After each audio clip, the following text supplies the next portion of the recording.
Good afternoon. My name is Tommy Marks. I'm the Vice President and COO of the Capital Region Minority Supply Development Council. And today we welcome you to our Inside Emerging Markets AI series brought to you on behalf of the Capital Region Minority Supply Development Council and our President, Sharon R. Pender. And this is enabled by the Small Business Administration. Just a couple of housekeeping rules. This is about 80 minutes long. There'll be a break or two in there when our presenter starts the process. If you have questions, you can put your questions in the chat. But this is also interactive, so we're going to entertain live questions. We just ask you to raise your hand, and we will try to get to those questions. Again, thank you for coming today. And then it's my pleasure to introduce and turn the mic over to my president, Sharon R. Pender.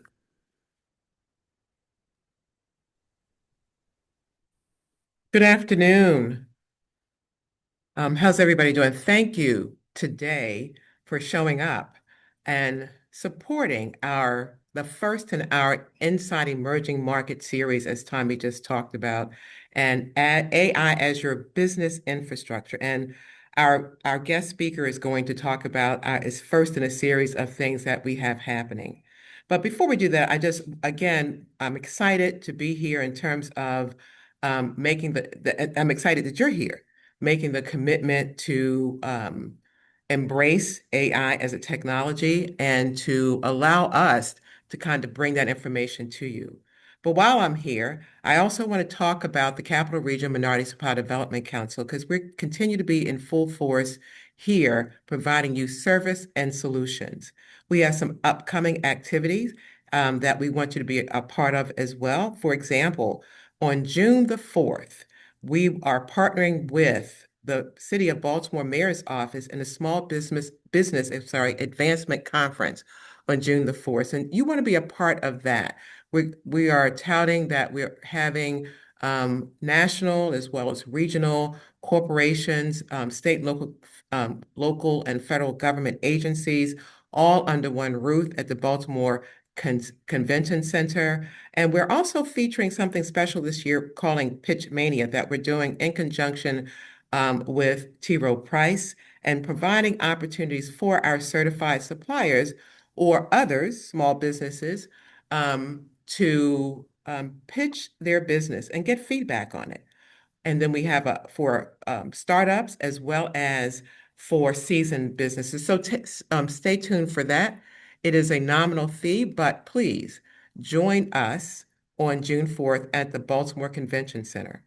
Upcoming other activities that we have the Capital Readiness Program that continues to support access to capital activities. So stay tuned to look at some of those things. And you see here on this particular screen, the upcoming series for our artificial intelligence. We have cybersecurity series that's coming on. We have Key Bridge business recovery programs, and we're still identifying or trying to identify those companies impacted by the Key Bridge collapse. And if you know of any of those businesses, or if indeed you are one of those businesses, let us know. And we can talk about the kind of things that we're supporting. We have upcoming our golf tournament on September the 14th at Woodmore Country Club. And that's always a great time in terms of business golf. Other activities that we have that aren't showing up on that, along with our cybersecurity in terms of our emerging series, emerging technology and market series, we're going to focus again on the utility sector. Okay. And this year we have a special cannabis piece that's going on.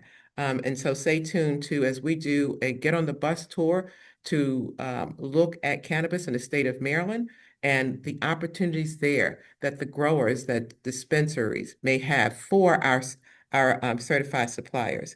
And then, of course, there is what we do every year, every day, every week of the year, and that is advocate for our businesses. Our Day on the Hill is in September, but you know about the gutting of the Voters' Right Act, as well as what's happening with 8A. We continue to be very busy in terms of making sure our voices are known up on the Hill and on the State House, et cetera, in terms of those things that are impacting our businesses. I am not going to keep you any longer, but if you want to be a part of, make sure that you get this information, just add your name to the chat. Say you want to be a part of that VIP exclusive list that gets this information. Again, I'm Sharon Pender, President and CEO of the Capital Region Minority Supply Development Council. And before I leave, I'd like to introduce you to the woman of the hour, or the time that you have spent here, who has really turned, had me drinking the Kool-Aid for AI. Can't live without it. Love me some Claude. But anyway, that's just my personal business. But let me tell you about your presenter today. Her name is Agnes Kibirige. I'm sorry, Kibirige. And she is the founder and CEO of experTribe, an MBE certified small business based in Baltimore. She brings over 20 years of technology consulting experience, including some time she spent at KPMG and Accenture. She now leads experTribe, a business that develops enterprise-wide and grade consulting and solutions for mission-driven organizations. She is an AI practitioner who uses AI to run her business, build AI applications, and deliver solutions to her clients. And I can tell you and attest to, I've seen her live and in action, and I'd like for you to meet Agnes. Thank you, Agnes, for doing this for us today. Thank you so much, Sharon. Very excited to be here. And as Sharon mentioned, I develop AI applications, and I've been in technology essentially my whole career. And so in 2023, when ChatGPT first came out, my first goal was to understand what it was and how it worked, generative AI. And then over time, gradually, I've integrated it more and more into my business. So I'm excited to show you why I am excited about AI.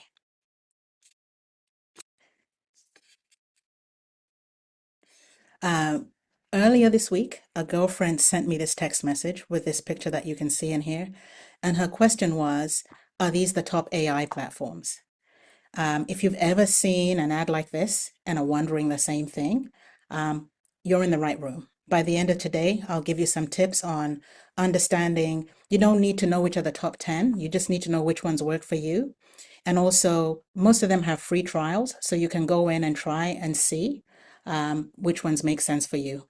There's new ones springing up every day, and the ones that we use, the Claude and the ChatGPT, are also getting new features. So you'll never be able to consume all of it. My approach is to understand a framework, which I'm going to show you, that lets you assess them and see whether they'll work for your business. And then also, one of the things I do, I use Claude a lot, and I also use ChatGPT, is I will periodically ask Claude, what new features do you have, or what new tools are there out there? And because you know how I use you, what would you recommend? And I found that very useful as well. So the message here is don't be overwhelmed. There's ways to figure this out for yourself. As Sharon mentioned, we have 5 sessions going from today through to the 5th of August. And the idea is initially today to orient you on AI and some of the things that it can do and how to figure out how to use it. And then by the end of the 5 sessions, you'll actually think about building it into your business. Before I proceed, I believe there was a poll. Angela, are you on? Yes, getting ready to launch the poll. But before I launch the poll, I wanted to mention as well, we can't see your slides if you're sharing. Oh, wow. Okay, my bad. That was me. Can you see my slides now? Yes, and I'll go ahead and launch the poll.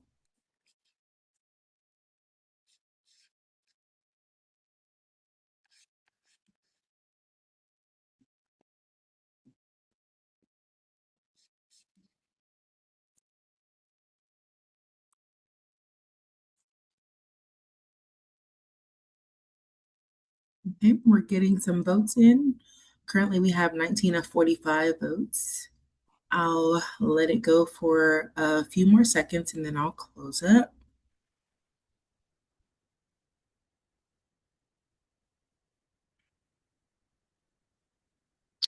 Okay, I'll go ahead and end the poll.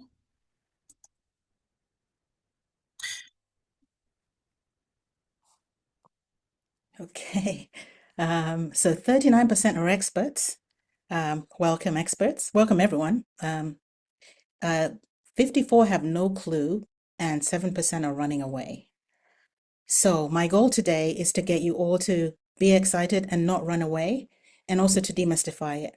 And for the experts, please feel free to jump in, with questions or with additional things that will help the other users in the session.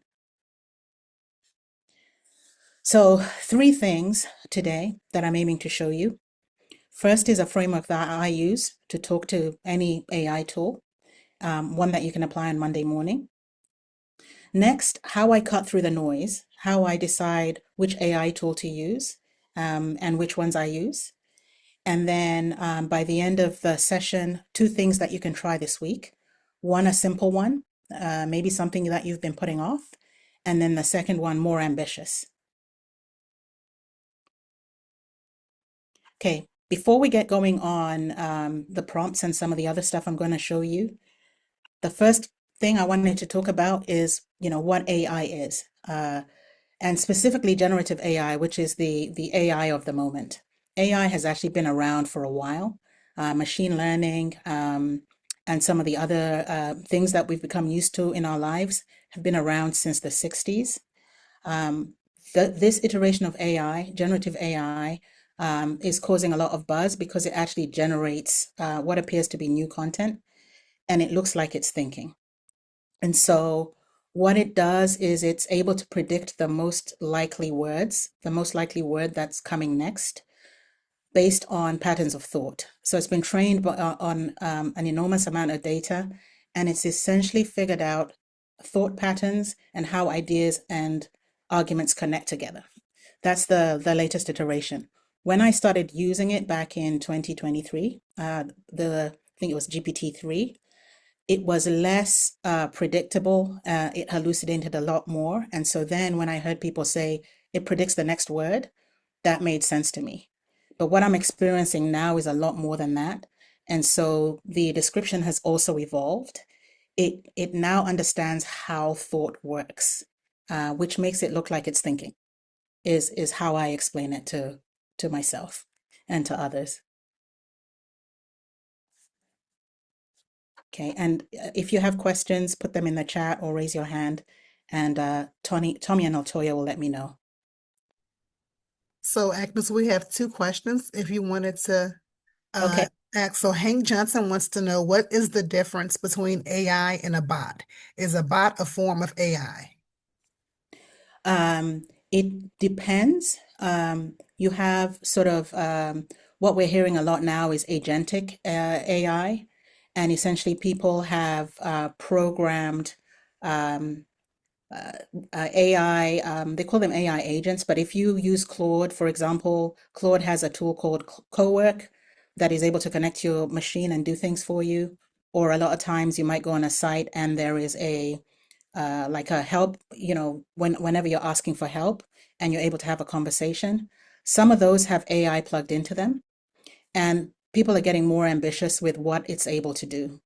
But not all of the bots that you encounter necessarily AI. But yes, so I think you would have to clarify. AI, I think a lot of people are now using agentic and AI agents. Those are the ones that are more likely to be enabled with AI. Did you say there was another question, Latoya? Yes, thank you. We have another attendee. They're looking for a secure AI platform to use in their everyday work as a company that does work with the DoD, DoW. What do you suggest? I would suggest working directly with the DoD and the DoW. A lot of the tools that we use today, those companies also work directly with the government, and they have versions that they've built for the government on secure servers and the like. So I would definitely check with them before you use, the tools that the rest of us use, because there's specific versions that are built specifically for the government. The other thing I'll say, if you have a bigger team, the Teams version or the enterprise version of Claude and ChatGPT are designed to be more secure than the personal versions. Good questions. I'll keep going. And so some of the pushback I hear from people is they don't find AI very useful.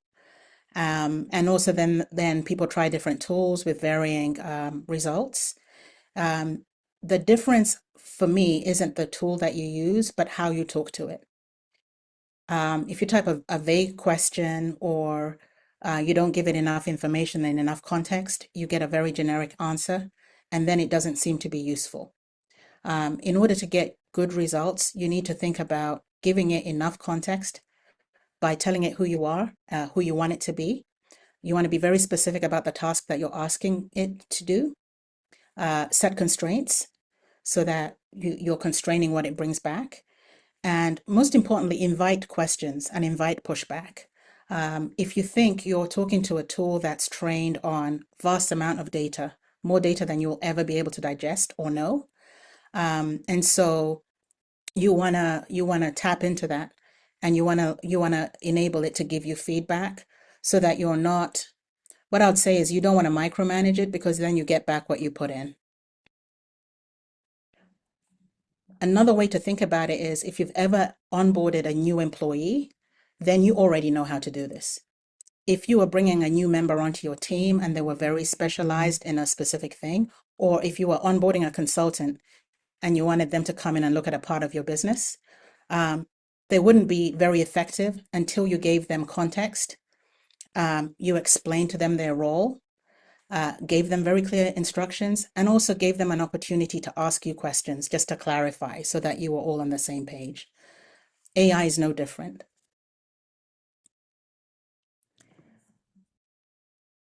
I'm going to take a pause here. Are there any other questions? And hopefully my answers made sense to the people that asked. Thank you. So there's a question in the chat. They want to know if Claude is better than ChatGPT. I will hold on to that question for a bit later on, and I'll explain my version, but also I would encourage you to use this framework and try the same prompt in both of the tools and see which is more suitable for you. So I'm going to hold that till later. Okay, so this is a framework I've developed to make me be more disciplined about how I talk to Claude, ChatGPT, any sort of AI tool that I'm using. I think some of the challenges that we have, because they seem to be so intelligent, you sometimes forget to ground them in what you're trying to get out of them, assuming that they'll be able to read your mind. So what you really want to make sure is you use this acronym BRIEF, which is give them a background, who you are, and what world you work in. Think about it as you are the interface between AI and the world. And until you tell it what you're experiencing, who you are, and ground it in your reality, it's not going to be as useful to you. Also, make sure you tell it the role that you want it to play. Be very specific in the instructions that you give it.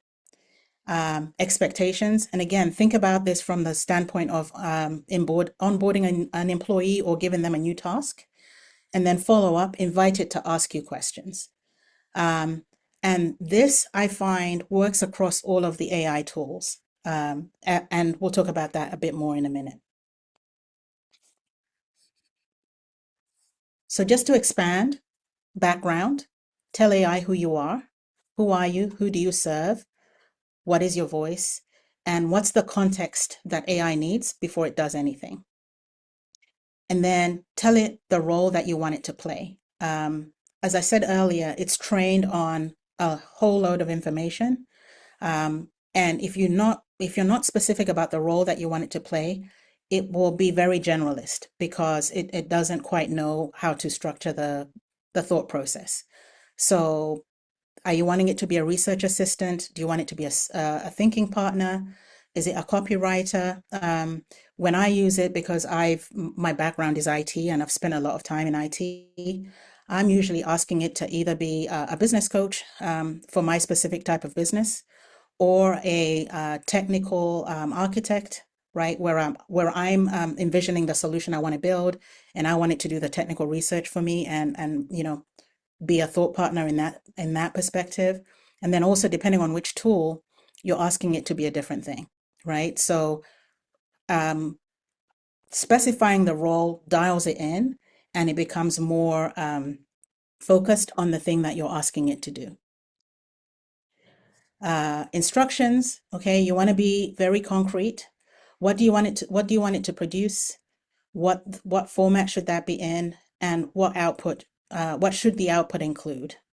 I find with Claude especially, if I don't do this, it's running away and trying to create me Word documents and PowerPoints, and it's going like 100 miles an hour. So you need to be very specific with what you want, whether you want it to give you the answer back in the tool or some sort of document.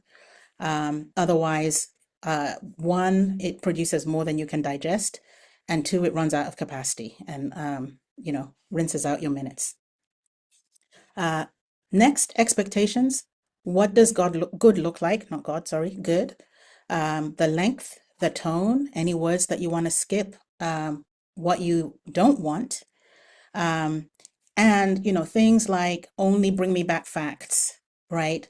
Don't be too obsequious. What I say is don't be too consulty. Don't flatter me. Give it to me straight. This is where you can set some expectations, and then follow up. Ask me anything you need before you begin. I like to say, does this make sense? And what I find happens is it then will play back what I asked it to do and give me a chance to refine it. The other thing I like to do is, am I thinking about this the right way? Just to tap into all of the extra knowledge and information it has that I might not be aware of as I'm starting to use it. Any questions before I start talking about the tools? So we have two questions. Hank Johnson would like to know, where does the data go, and is AI tracking our searches to learn how to answer questions better? The data goes onto cloud servers that are owned by the various companies. And you can go into the tool and read a bit more about it, or even ask it. The other thing I would say is, by default, especially on the free versions, ChatGPT will use your answers to train. I know that Claude turns it off by default. And so one of the things I always do whenever I go into any of these tools is to turn it off. And I heard recently that they aggregate the data to understand, back to what I was saying earlier, thought patterns and how ideas are formed. But they would not, like, it wouldn't search the database and bring back your specific answer. But some things I would definitely do: turn off the setting that says train the AI on my data, because then your data is not directly used to train the tool. Also understand that the data is ending up on their servers, but they are enterprise level applications, and so it's in their interest to keep that data safe. But your data is now in two places, on your machine and probably on a server that someone else controls.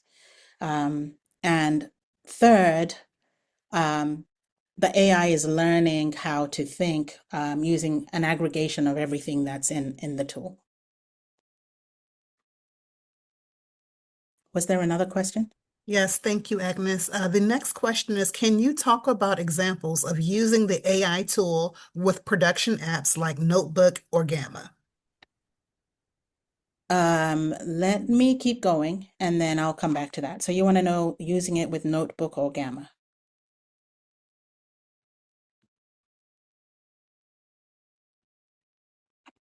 Okay. So what I wanted to talk about on this slide was, there's two sets of tools, if you will. There are the core AI engines. These are the large language models.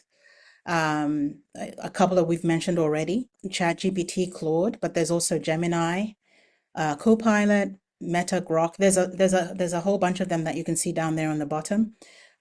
These are what we call the large language models. These are the tools that are trained on all of that data that I was telling you about.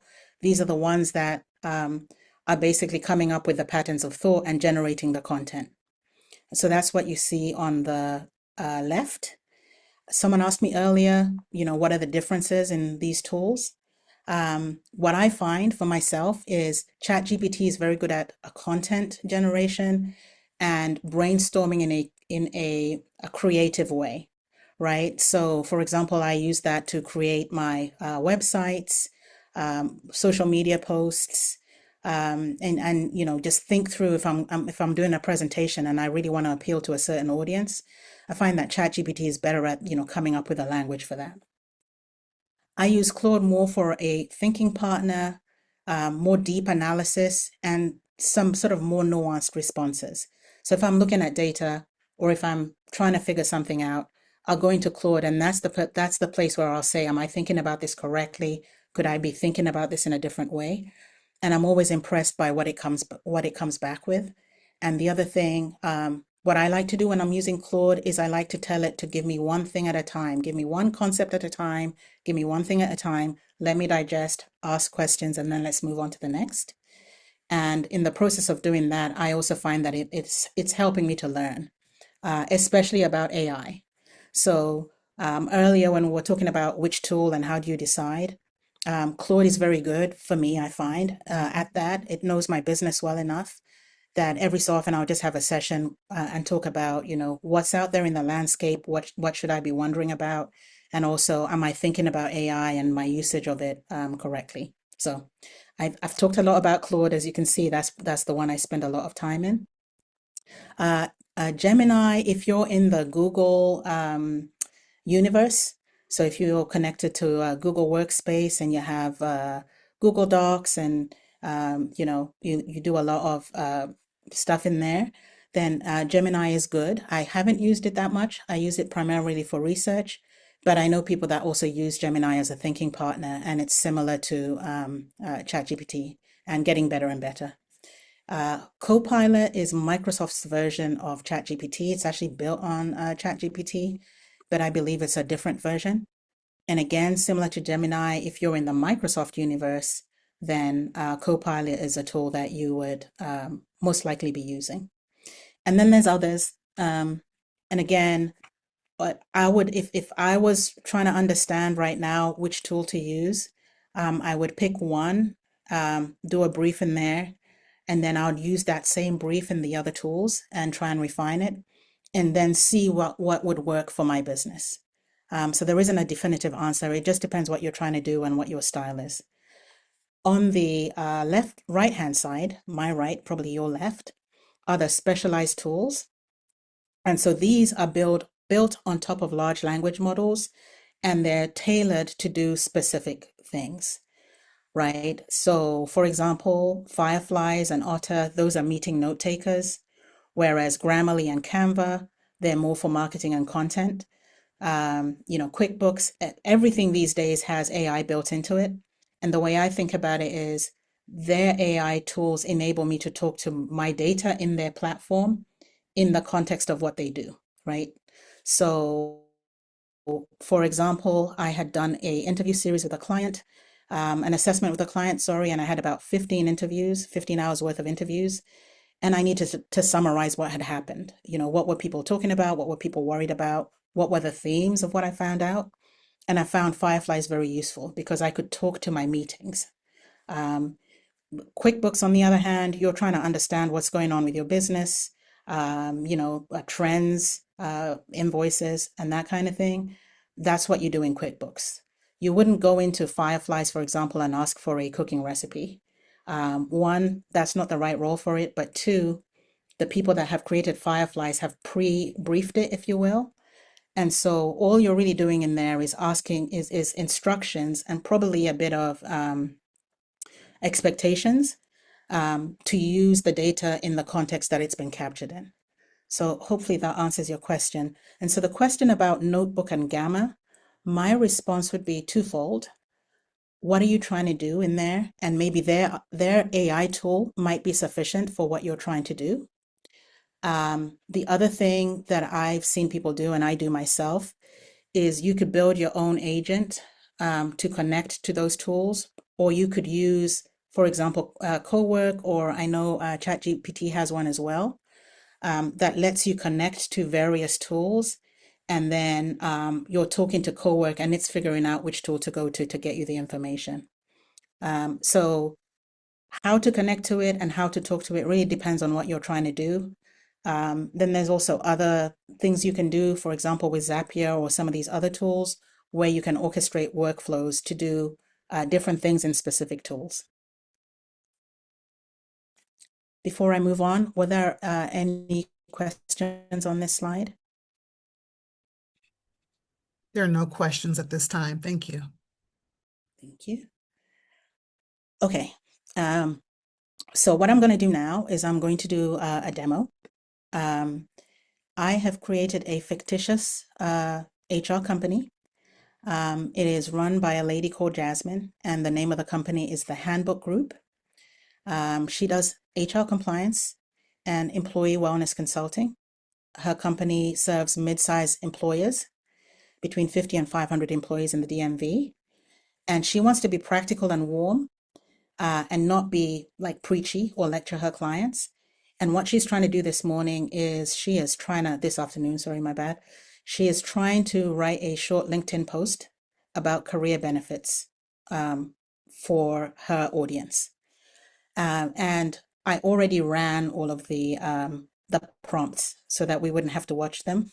But I'm going to show you, one, I'm going to show you how I constructed the brief, and then two, I'm going to show you what each of the prompts brought back. Also say, I'm going to start off in Perplexity. So Perplexity is good for research. So I'm going to start off doing a brief in Perplexity, and then I'm going to move into Claude to do some deeper dive, and then finally end up in ChatGPT to create the LinkedIn post. Okay, so for Perplexity, this is a summary of the brief. I'll show you the actual brief. Back to the framework, the background. In the background section, talk about the company, basically talk about her world. She runs a HR company. It's in the DMV, who she serves. She wants to be practical and warm. She lets people know about regulations, but she doesn't lecture. She wants Perplexity to act as a research assistant, find facts, cite sources, but don't interpret or draft anything. Just stay in research mode. And specifically what she's wanting to find out is right now, and she's specified what right now means, 2025 to 2026. She wants to find out what's happening with caregiver benefits at US employees, right? What percentage of mid-sized employees are offering caregiver support, which benefits are trending, and what's the gap between what employees are demanding and what employees are offering. Expectations, she wants to go use sources from the last 24 months. Everything that comes back, she wants a citation to make sure that she's getting good information, and she doesn't want any jargon, right? And you can expand this list. And also, she doesn't want too much data, just give her 2 to 3 sentences per finding. And follow up, obviously, before starting, ask clarifying questions if anything is ambiguous. So that's the brief, and the objective for Perplexity that Jasmine is looking for is to research caregiver benefits right now.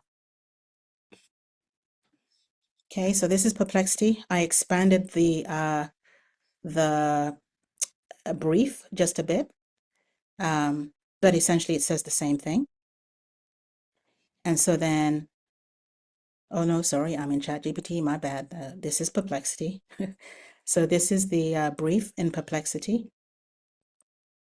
And it went away and it searched the web and then did some analysis and came back So here you can see the high-level summary with all of the stats that Jasmine asked for.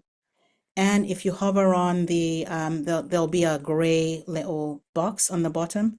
You can see where that information came from. And you could actually drill into it and go and read the actual article. So you have your high-level stats, you have your trending benefits. And again, on each one, it's come back and it's told you where it got that information. And once you've briefed, so once you're in a thread for a chat in this case, you can ask follow-up questions and follow-up instructions without having to rebrief. You'll just need to do this at the start of every chat, but then once it's come back with an answer, you can ask follow-up questions. And what a lot of these tools will do is they will suggest follow-up questions for you that you can just click into, or in this case, you would come in here and you'd ask something else. But for the demo and for the interest of time, I'm not going to ask anything else. But what I then would do would be to copy everything that Perplexity came back with. And it came back with some facts, as I said. I was able to see where those facts came from. It didn't need to ask me a follow-up question because it had enough. Also, thankfully, it didn't make up any information it didn't have. So there was no specific mid-size companies, even though I had asked for that.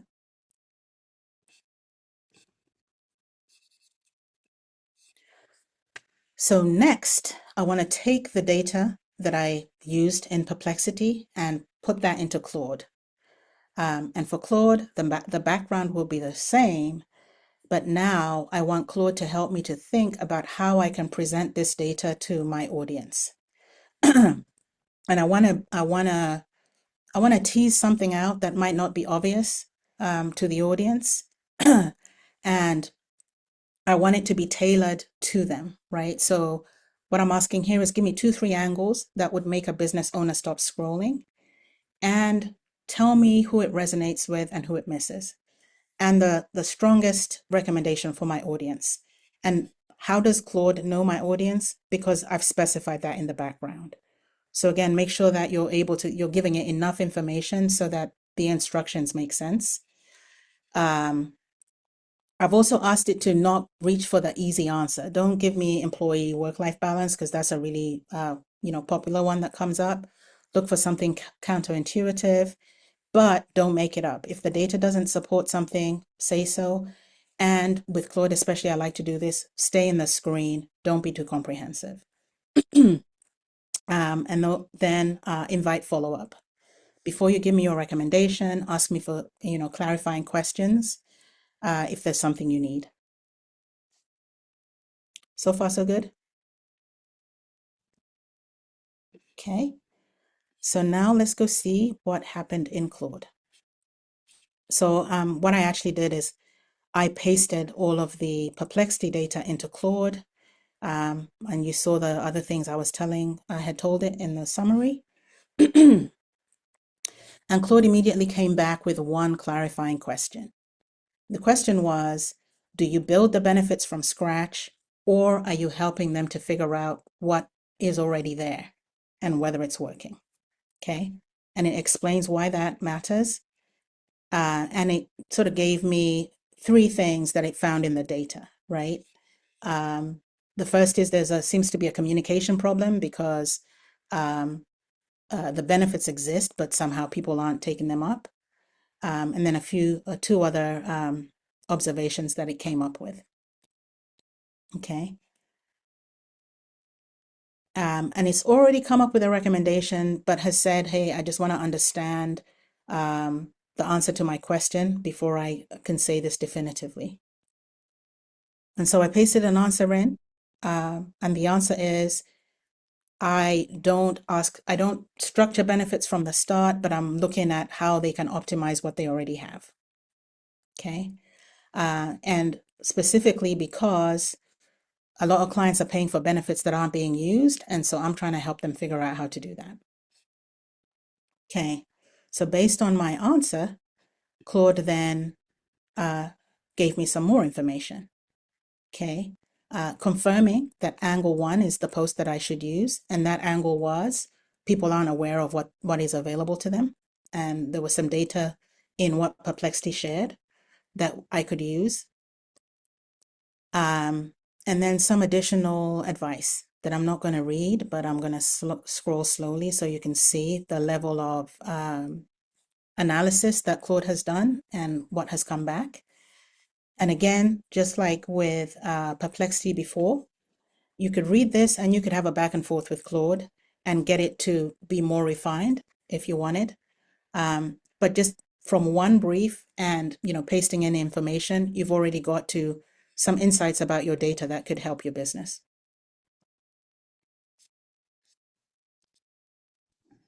Okay. So in this case, Claude did have a question and it came up with a recommendation. Okay. So for the final step, I'm going to go into ChatGPT, same background, and this time I'm asking ChatGPT to be a copywriter, and I want it to sound more like me than itself by following the directions below. Okay, and don't soften it. So ChatGPT can sometimes take some liberties. So you want to say, hey, sound like me, sound like what I'm telling you to sound like. Don't get too creative. And I'm trying to draft a LinkedIn post.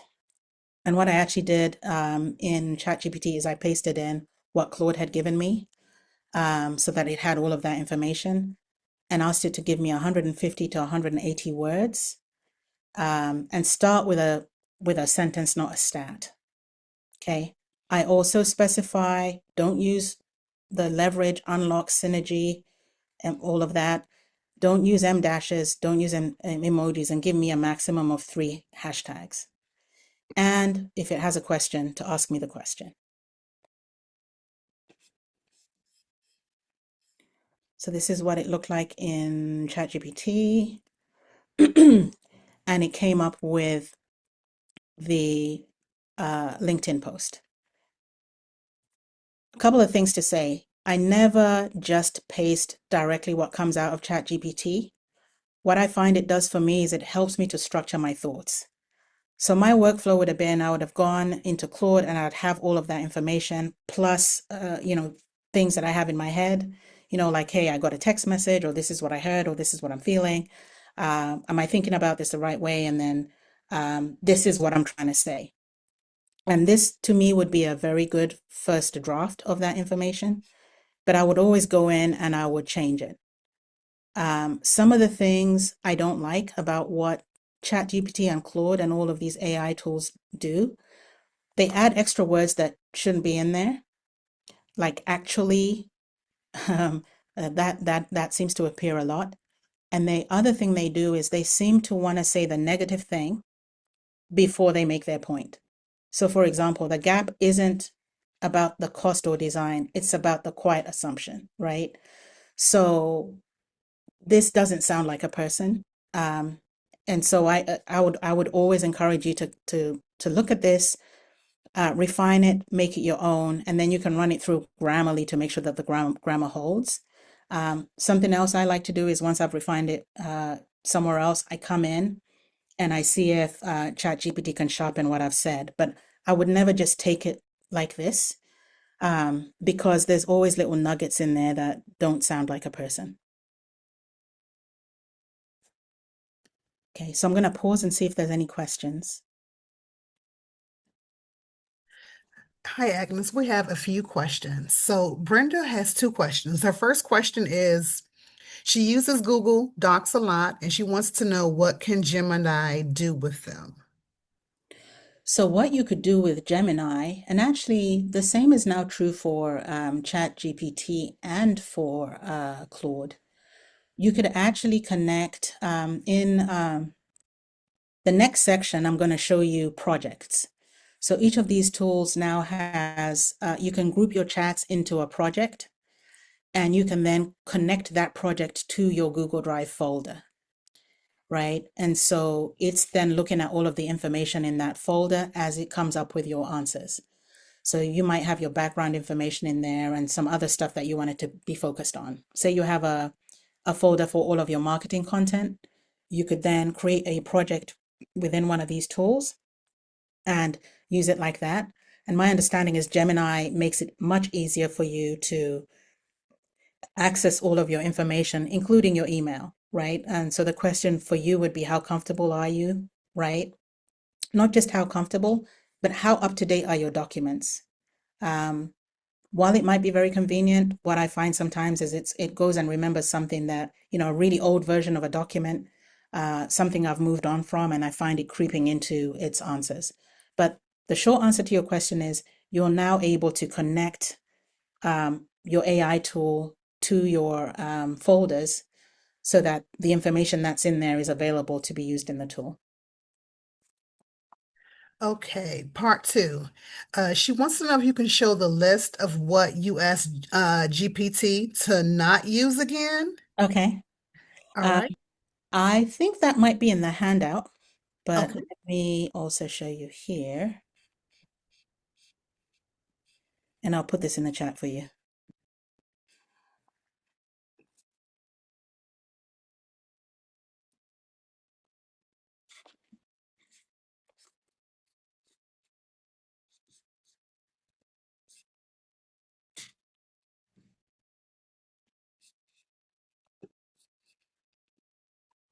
So I just put that in the chat. Awesome. The next question we have is Chat GPT better for image generation than Claude? I would say yes. And actually, Gemini, Nano Banana, that's the Google one, is good too. So those are the two I'd go for image generation specifically. All right, and last question. Would you recommend using a free version of AI or the paid version? I would say it depends on what you want to do. Before I paid for anything, I would definitely try the free version. But first thing to do when you go into the free version is tell it not to use your data for training. And then with the free version, I think you get like 3 or 4 queries per chat. So that's enough to give you a flavor. But if you're wanting to be serious, like use it in your business day to day, definitely upgrade to like at least the pro version. Because what you don't want to do is, be getting ready for a meeting or be getting ready to think about an email and you've run out of capacity. So if you're going to use it seriously for your business, I definitely would recommend investing in one of the paid versions. But while you're still assessing what to use, you could try the free version.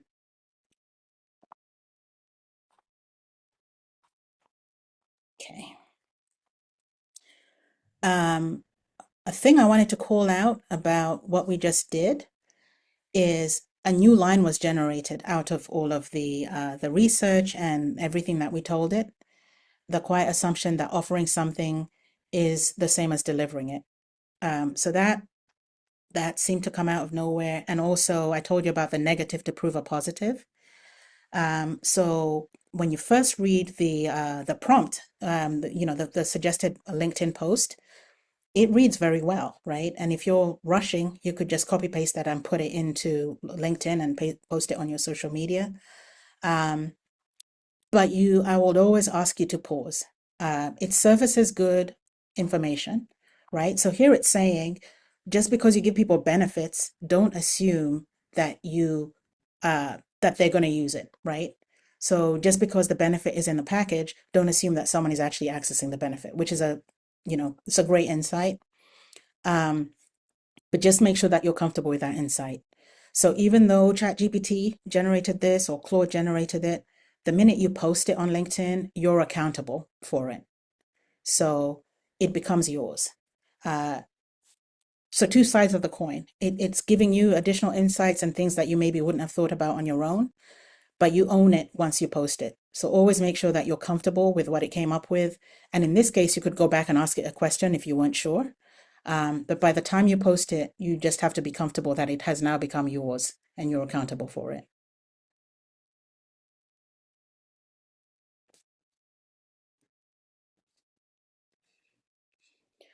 Okay, one more thing about Brief.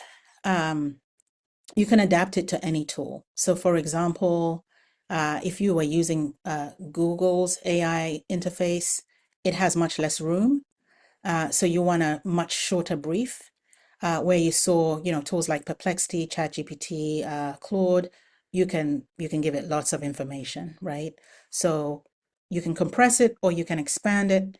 And if a tool is specialized, you're inheriting the B and the R. So in uh, Gemini, for example, it has all of your emails, so it's going to make some assumptions about you potentially if you're using the Gmail interface.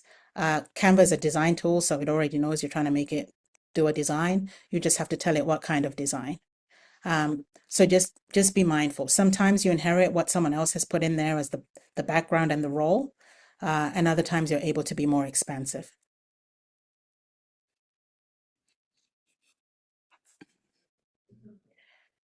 Okay, I'm going to take a pause and I'm going to give you guys 5 minutes to do your own brief. But before I do that, was there any other questions? Yes, we have one question. Do you always use Perplexity, then Claude, then ChatGPT, or does it depend? It depends. I use Perplexity when the accuracy of the data is really important. And so, for example, um, I was doing a competitive analysis. I just developed an AI product, and I wanted to see who else out there was doing something similar. I found Perplexity was really good at surfacing that for me. But then I put that content into Claude, which I'm more comfortable with. And that's when I realized that Perplexity had made some assumptions based on the data, right? Because I hadn't given it a very clear prompt. So what I'm challenging myself to do now is have one tool check the output of another tool if the information is going to be very important to me, if it's going to be information that I use to make a decision. Otherwise, if it's just a thought partner and it's something I'm comfortable with and it's just expanding my knowledge and training me, then I tend to stay in one tool. So it really depends on what I'm doing.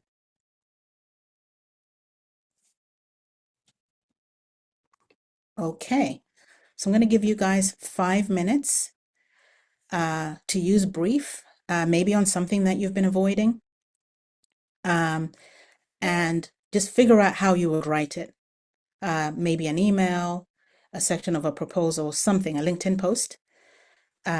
Figure out how you would write it, and if you have an AI account open, paste it in there. Otherwise, try it on Monday morning. So we'll put 5 minutes on the clock. And here is again, for your information, what brief is. Take 5 minutes to think through something that you would use it for in your business.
Okay, I'm back.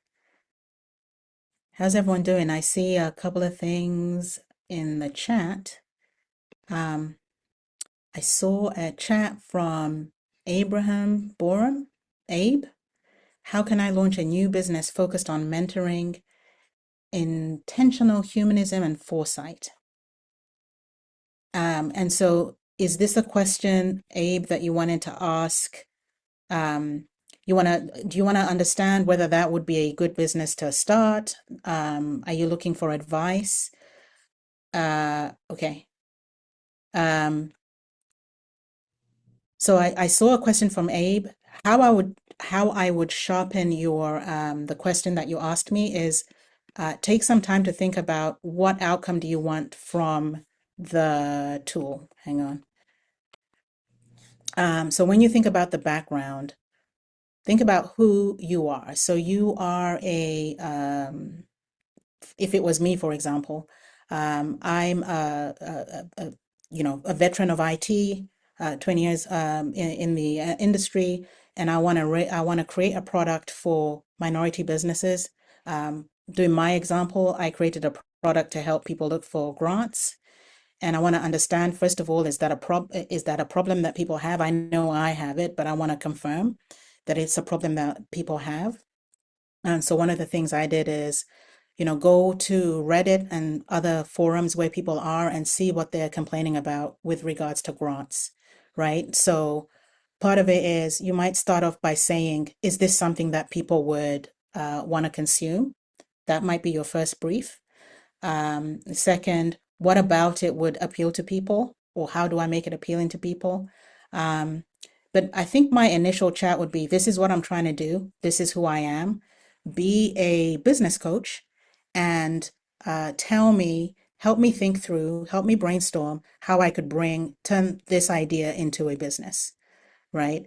And the expectations would be something like, do it within the chat, don't create any documents, give me one idea at a time, and collaborate with me. Don't give me too much information.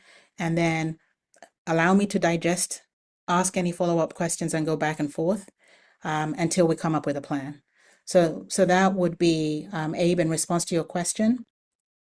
If it's just an idea in your head right now, I would use a tool like ChatGPT or Claude or one of the others to help you turn it from an idea into a business in a structured way by providing it the background, asking it to be a business coach that has helped people launch businesses, right? And be honest. Tell it what you're trying to do, and then set the expectation so that you're able to collaborate with it and don't get overwhelmed with all of the information. I hope that answered your question. Latoya, is there any other questions? Was there a follow-up from Abe? We did. He said, thank you very much. We do have another question. Tracy would like to know if you could repeat how to keep Chat GPT from using her information as training data. Okay, I'll actually go show you that in ChatGPT.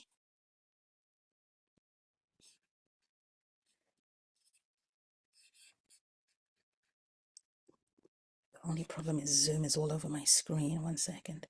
So if you go to the bottom, so in your ChatGPT, at the bottom where it has your initials, if you click on that, and then if you click on settings, and if you click on, I believe it's security, they keep moving it around. Deploy to be general. One sec. They have moved it. Oh no, data controls, my bad. Data controls. So click on your initials on the bottom left-hand side, click on settings, click on data control, and you see where it says improve the model for everyone? Make sure you turn that off. Tracy, did that make sense?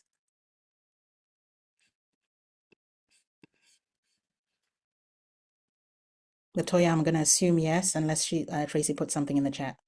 I can't I see the don't say chat. anything, but I will keep you posted. Thank you. Were there any other questions, Latoya? Nope, you covered them all. Thank you. Okay. Something else that we said you'd be able to walk away with, and that was a really good question from Abe, actually, in sort of demonstrating how you can use these tools to help you shape your thinking around your business, potentially bring a new idea to market or a new product. What I wanted to talk about now was how you can start to use these tools to think about where AI fits in your business. Sort of like a very, very high level summary audit of your business. And again, it's only going to be as good as the amount of information that you can put into it. So more comprehensive audits with consultants would, spend some time with you, look at your workflow, look at how you use data, and look at where all of your systems are, and do that kind of an audit. But very quickly for yourself on Monday, you can go in and do a small version. And basically, what you're trying to understand is where AI could fit into your business, right? And so in this case, again, your background would be I run whatever your business is, what you do, who you serve, how you describe yourself, right? And I'm going to give you this in the handout. You want the tool to act as a thoughtful advisor that knows AI tools and knows how small businesses operates. Okay, and come up with three lists for your business specifically. Areas where AI can help right now, areas where AI can help with some caveats, and areas where AI should not be involved.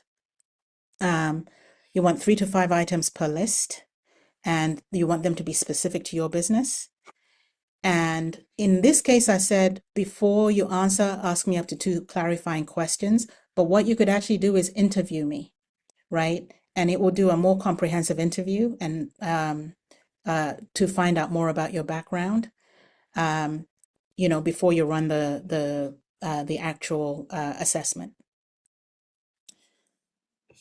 So for this one, I actually did this one in Claude. Okay, so again, I pasted the brief in as my first item, and it immediately came back with 2 questions, which I answered, and it generated a list for me. Okay, and I'm going to scroll here, but I actually put it on a slide to make it easier for us to read. And here is that slide. A couple of things I want to say about this slide. If you go from left to right, what it's showing you is places where AI can fit in to this business right away. And then in the middle, caveats, right? Places where it could fit in, but you would need more hands-on. And then the very end, the low fit, is places where AI can't help you. So for this business, you can see it's also helping to answer the question, is AI going to take my job? The answer to that is it depends what you're doing. And the way I think about this is all of the places where you're interfacing with people, right? Where the relationship is important, where the data is very sensitive, where your reputation matters. And for me, where all of my experience that I have, and it's going to be the same for you, right? My experience deploying systems, knowing what things break, knowing how people adopt technology, all of that is something that cannot be replicated. But, like we saw, giving me a first draft of a LinkedIn post to react to and modify, um, you know, doing an alert to monitor whenever regulations change, and then figuring out how do they apply to me. Things like newsletters. So it already came back for Jasmine and said these are the high fit areas, and we tried one of them. Then with caveats, it's saying it could interpret compliance, but you would need to be more engaged because it wouldn't be able to understand the nuances, right? So you definitely have to, it will do it for you, but you definitely have to review it, is what it's saying. Same thing with designing wellness programs and drafting proposals.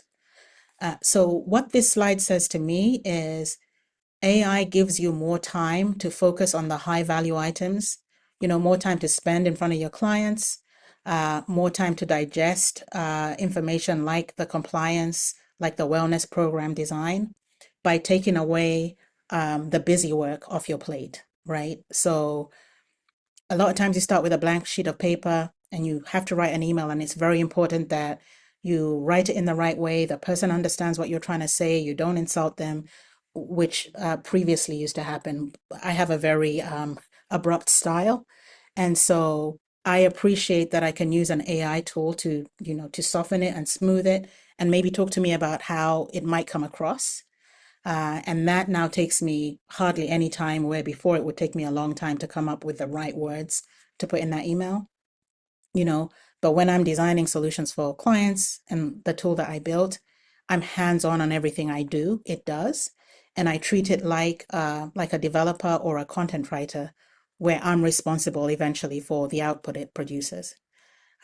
So I will give you this same prompt in the handout, and you could take it, and really it's not a definitive assessment, but it's just a way for you to start thinking about how you could integrate AI into your business, because it will help you identify those parts of your day or those things that you do that take up a lot of time, that's preventing you from doing the higher value items.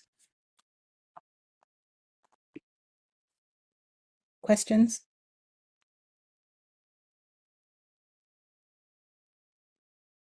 Okay, I'll keep going. I'm sorry, we have one question in the Q&A. Okay. How do you make sure Claude is not training on your information? Oh, you want to see Claude now? One thing I'll say about Claude, by default, that setting that I showed you in ChatGPT, that is off by default. So going from the free version, when you first start, it last time I checked it was off, but it's always worth coming in here and doing the same thing. So just like in ChatGPT, the bottom of Claude has a settings thing as well, and they're in different places, which is always fun for me. I believe it's privacy.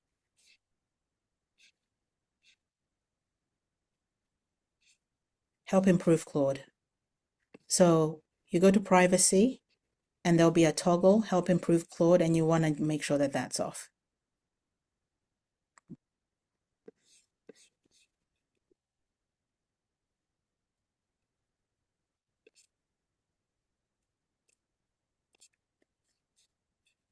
Were there any other questions, Latoya?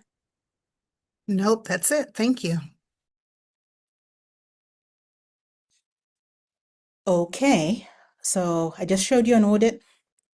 And we did the demos with Jasmine's company, going from Perplexity to Claude to ChatGPT. 3 things to take away: brief works for both tactical and strategic work. If you want good outputs from your strategic prompts, you need to give them more context and more clarification. Whenever I'm going to do something strategic with these tools, my F in my brief is interview me to get the information that you need.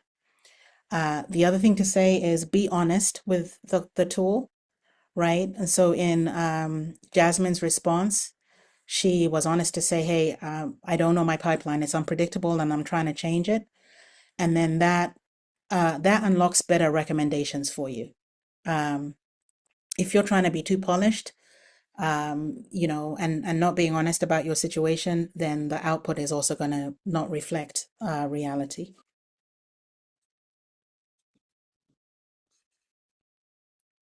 Okay, I just want to touch on responsible use before we finish. And we sort of saw this in one of the prompts where it made up the assumption. So sometimes what AI generates is not true. We've heard about hallucinating.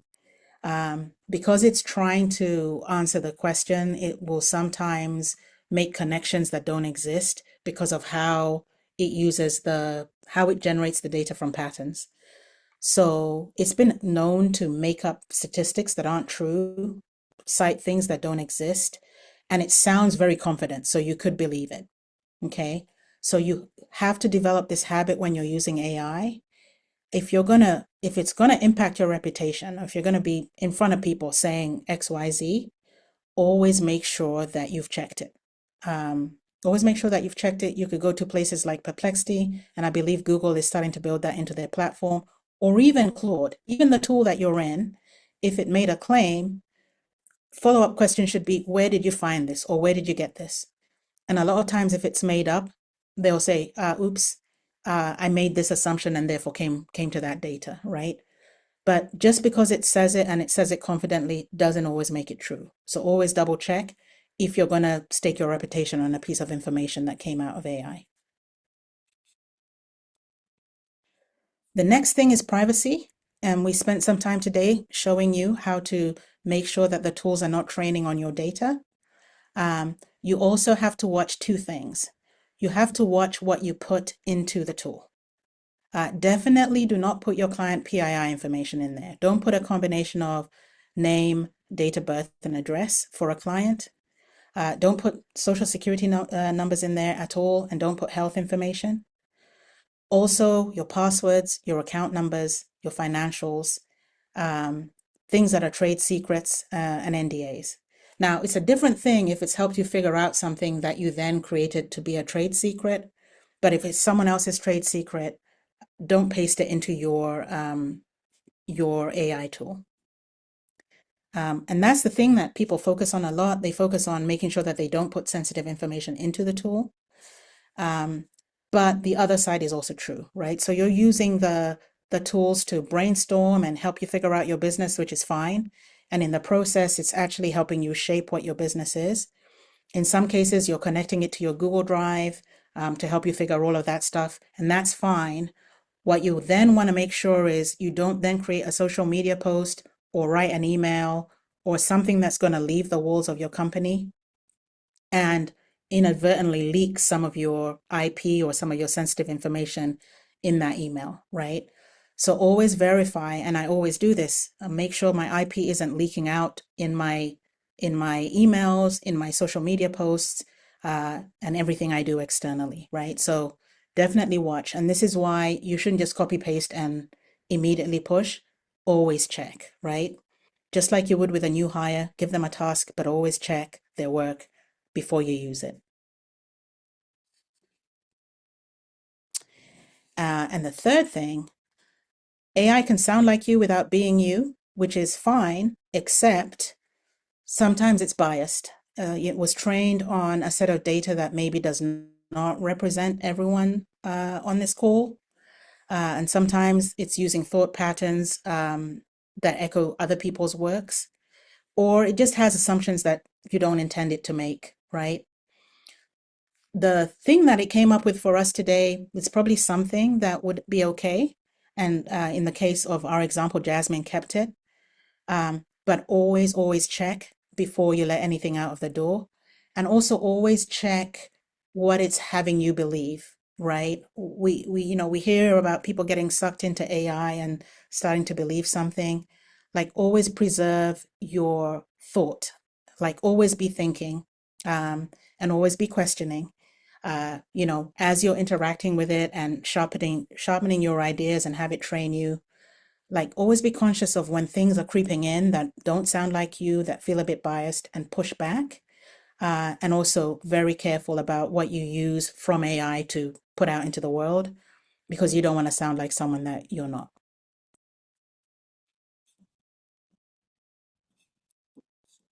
Latoya, do we have any questions? Not at this time. Thank you. Okay, so every time, just your quick AI checklist. Did I verify facts I'm relying on? Did I avoid pasting sensitive information into the chat? Did I check that I wasn't pushing sensitive information out?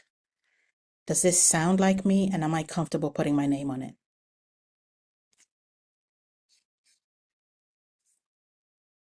Okay. So this week, refine the brief that you wrote today and try it in the tool, and then see what comes out and sharpen it and try it again. Also, we're going to share the handout with you. Same thing with the audit of your business. Be honest in your answers and do an audit of where AI can help you in your business. And then you can bring your questions to session 2, because in session 2, we're going to be thinking about how to use AI to do some of the things. Like for me, it was email. It was always email that took a lot of time, and I wasn't getting as much value for my time. And so I'm very excited with AI helping me with my emails. So think about that for session 2, and we'll be able to go through it in more detail. Okay. And session 2 is AI for the work you hate. The dates are going to be published. I don't have it on this slide, but I know we had it earlier. And we tackle the work that eats up your week. As I said, for me, it was meetings. It was, analyzing meetings to find out what was said, writing emails, drafting proposals, and those kind of things that I kept postponing. And so I'm looking forward to walking you through those in May. So come with the tool that you chose this week, and we're going to still use the brief framework in that next session as well. Okay, so that is the end. Unless there are questions, I've got 2 more slides and then I'm going to be gone. So we do have a question. Abe, he has a question about Notebook, IM, and Gamma. Abraham, if you're able to come online, then you can ask your question because I'm not sure what it is you're looking for.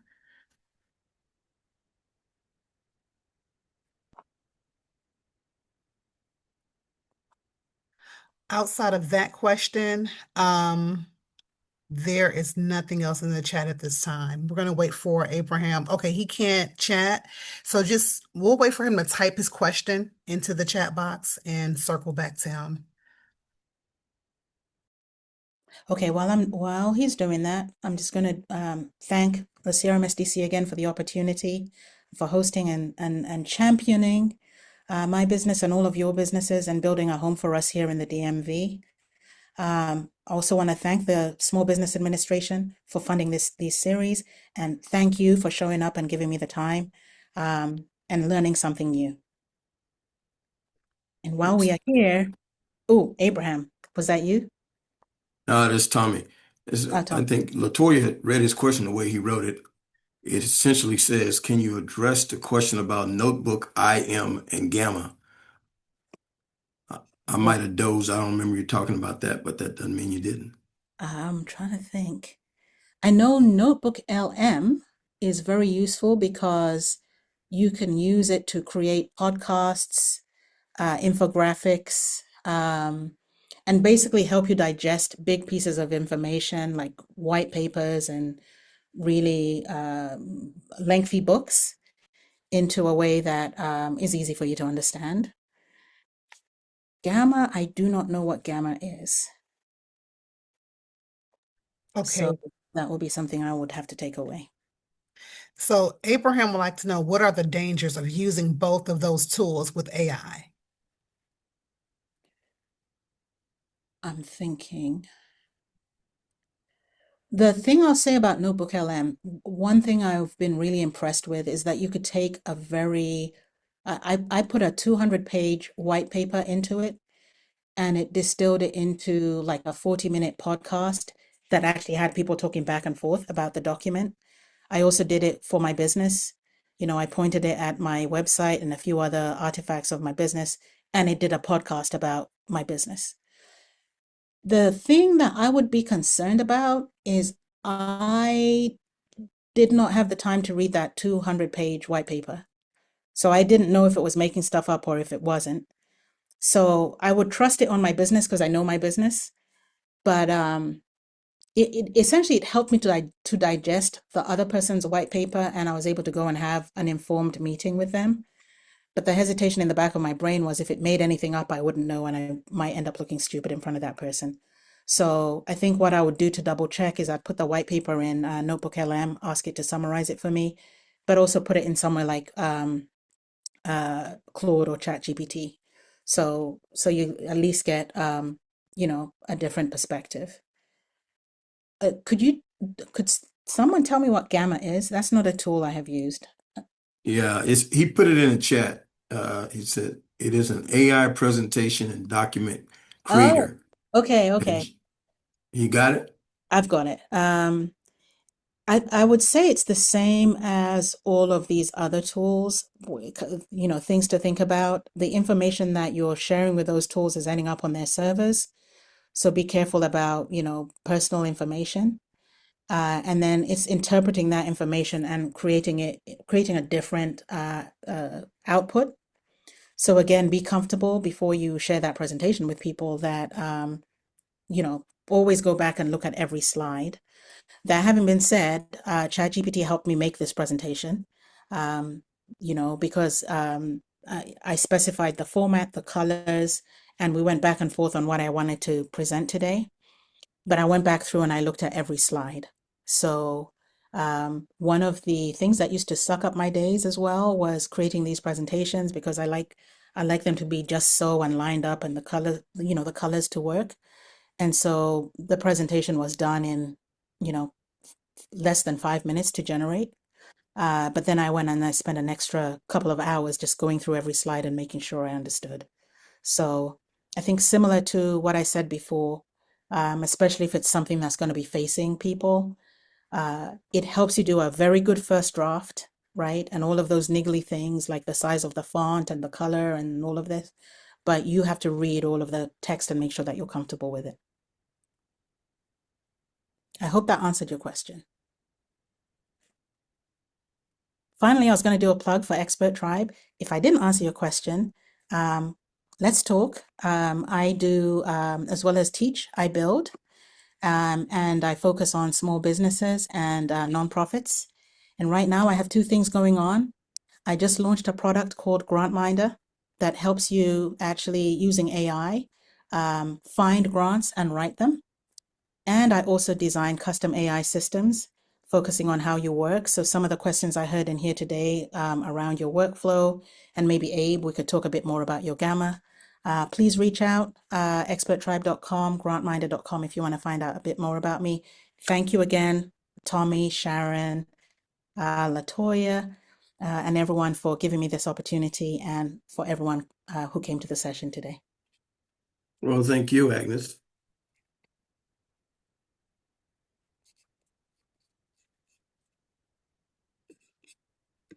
So I want to thank everyone for that showed up and stayed with us. Like we talked earlier, this was the first in a five-part series.